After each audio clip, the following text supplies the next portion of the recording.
Selamat datang dan kembali lagi di BT Channel.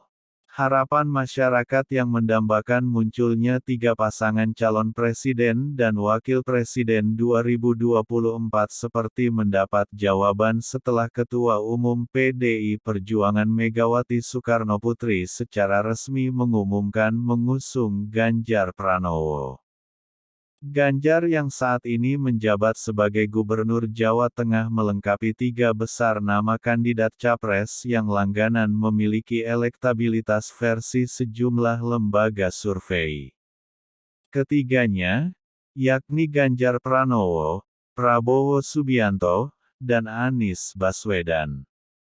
Ketiganya disebut-sebut sebagai capres ideal untuk Pilpres 2024. Namun, dari ketiga nama, hanya Ganjar dan Anies Baswedan yang secara resmi mencukupi syarat ambang batas pencalonan presiden 20% suara partai politik. Ganjar cukup mengandalkan PDIP untuk bisa menempatkan satu kakinya menuju kontestasi Pilpres.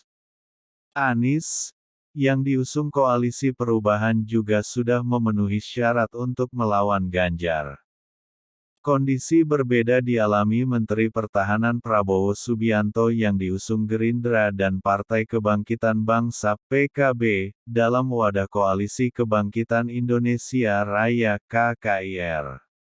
Meskipun suara Gerindra mutlak mengusung ketum Gerindra itu sebagai capres, namun, belum mendapatkan dukungan resmi dari partai yang dipimpin Muhaimin Iskandar ini.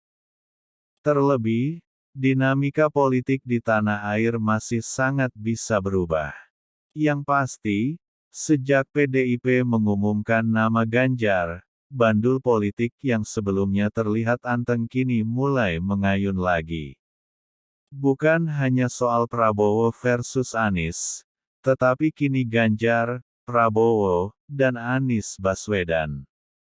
Sebelumnya, nama Prabowo memang digadang sebagai penerus Presiden Jokowi. Hal itu terjadi karena sebelumnya, nama Ganjar yang didorong Jokowi tak mendapat kejelasan tiket dari PDIP. Manuver Jokowi untuk mengamankan nama pilihannya di periode mendatang sangat terlihat dari di-endorse-nya nama Ganjar maupun Prabowo. Barangkali, endorse Jokowi untuk Prabowo dengan menyebut Pilpres 2024 jatah Prabowo, di HAT Partai Perindo awal November tahun 2022 lalu sebagai peringatan keras pada PDIP terkait Ganjar. Artinya, manuver itu berjalan mulus, karena Megawati akhirnya merespons dengan resmi mengumumkan Ganjar sebagai capres di Istana Batu Tulis pada tanggal 21 April tahun 2023. Dengan begini, Jokowi memiliki 2 kandidat penerus di Pilpres 2024. Namun, apakah dengan majunya Ganjar, Prabowo tetap menjadi orangnya Jokowi di Pilpres 2024? Sebab, seperti banyak prediksi dan analisis, bahwa pihak yang berkuasa hanya ingin ada 2 paslon di Pilpres 2024. Dengan hanya 2 paslon yang bertanding, memungkinkan kemenangan untuk orangnya, penguasa alias pejabat. Hal ini cukup masuk akal, karena Jokowi, mau tak mau menjadi sosok sentral dari wacana terbentuknya koalisi besar yang dibahas bersama Ketua Umum 5 partai politik di kantor Partai Amanat Nasional (PAN). Wacana ini belum berhenti. Ide pembentukan koalisi besar bahkan sudah mengalir ke berbagai koalisi. Lihat saja, belakangan ini ada manuver-manuver dari ketua umum partai yang bisa mengubah peta jalan 2 paslon capres-cawapres. Pertemuan elit partai politik beberapa hari terakhir ini mengindikasikan, keinginan 2 paslon bakal sulit terjadi. Menurut penulis, sejak Ganjar diumumkan sebagai calon presiden oleh Megawati Soekarnoputri, koalisi bakal berubah secara alamiah bagi partai politik. Naluri parpol adalah menyelamatkan perolehan suara mereka. Salah satu jalan untuk mendulang suara dengan memanfaatkan efek ekor jas, yakni mengusung kadernya dalam Pilpres 2024. Bahkan, Golkar yang hingga kini belum memiliki sosok luar biasa dengan elektabilitas yang pantas menjadi capres juga berharap tetap bisa mengusung Airlangga Hartarto. Naluri ini wajar, karena dengan begitu, Golkar bisa menyelamatkan suara maupun mendulang kesempatan masuk pemerintah di periode mendatang. Simulasi dan kejutan. Dengan 3 nama yang sudah beredar, dipastikan perebutan saat ini ada di kursi cawapres. Ada sejumlah tokoh yang ngebet untuk digandeng.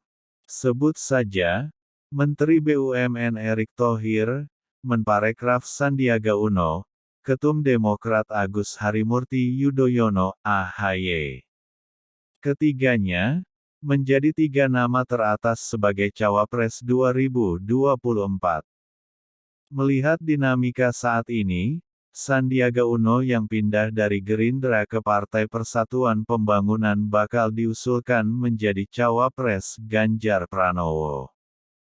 PDIP bisa jadi menerima usulan ini, sebab Sandiaga merupakan salah satu kandidat cawapres yang memiliki logistik untuk menyongsong pemilu. Kondisi ini dikuatkan karena P3 juga secara resmi mengumumkan mendukung pencalonan Ganjar Pranowo. Artinya, Ganjar Sandiaga kemungkinan besar bakal terrealisasi dengan koalisi PDIP-P3. Nama Prabowo, yang kini diusung Gerindra, juga bakal menerima kepindahan Partai Amanat Nasional (PAN) dari Koalisi Indonesia Bersatu (KIP). PAN, selama ini membawa misi mengenalkan Erick Thohir sebagai bakal cawapres. Bisa jadi, Gerindra bersedia memasangkan Prabowo dengan Erick Thohir yang diusulkan PAN. Sama seperti koalisi Ganjar Sandiaga, Prabowo juga membutuhkan Erick karena elektabilitasnya dan logistiknya. Pada simulasi ketiga, Anies Baswedan yang saat ini sudah mendapat tiket dari Koalisi Perubahan, hanya tinggal menunggu nama untuk disandingkan sebagai cawapresnya. Sejumlah nama sudah muncul, bahkan Nasdem juga mengaku ada 5 kandidat calon yang digadang-gadang untuk mendampingi Anies. Salah satu nama terkuat yakni AHY. Namun, muncul juga nama Gubernur Jawa Timur Khofifah Indar Parawansa hingga mantan Panglima TNI Jenderal Andika Perkasa. Siapapun namanya, bakal menjadi elemen kejutan dari koalisi perubahan. Selain 3 nama kandidat itu, masih ada kejutan yang bisa muncul di Pilpres 2024. Penandanya, yakni pertemuan Golkar dan PKB di Jakarta beberapa waktu lalu. Dari pertemuan itu, keduanya bahkan bersepakat untuk menunjuk perwakilan sebagai tim pemenangan Capres-Cawapres. Bisa jadi, KKIR dan KIP yang saat ini memimpikannya koalisi besar, justru terberai menjadi koalisi-koalisi baru. Koalisi Golkar-PKB bisa jadi akan menjadi bonus impian 3 paslon yang diinginkan masyarakat. Golkar-PKB juga sudah cukup memenuhi syarat ambang batas pencalonan presiden untuk mengusung Airlangga Muhaimin di Pilpres 2024. Jangan keliru, mereka maju bukan untuk menjadi kampiun Pilpres. Tapi kedua partai, melihat rekam jejaknya sangat pragmatis. Golkar tak bisa jauh dari kekuasaan. Target mereka juga mengamankan suara untuk partai setelah 20 tahun tak menikmati kemenangan. PKB juga tipikal partai yang pragmatis. Kepentingan Muhaimin juga untuk mendulang suara bagi partainya. Keduanya bisa jadi berharap pada efek ekor jas. Apakah simulasi-simulasi ini bakal terrealisasi? Kita tunggu saja tanggal mainnya. Tapi, selama tak dilarang, jangan takut berhayal munculnya 4 pasangan calon presiden dan wakil presiden. Bukan hanya 3, atau 2, tapi 4. Bagaimana menurut Sobat BT semua tentang hal ini? Silahkan berikan komentar dan sarannya. Terima kasih.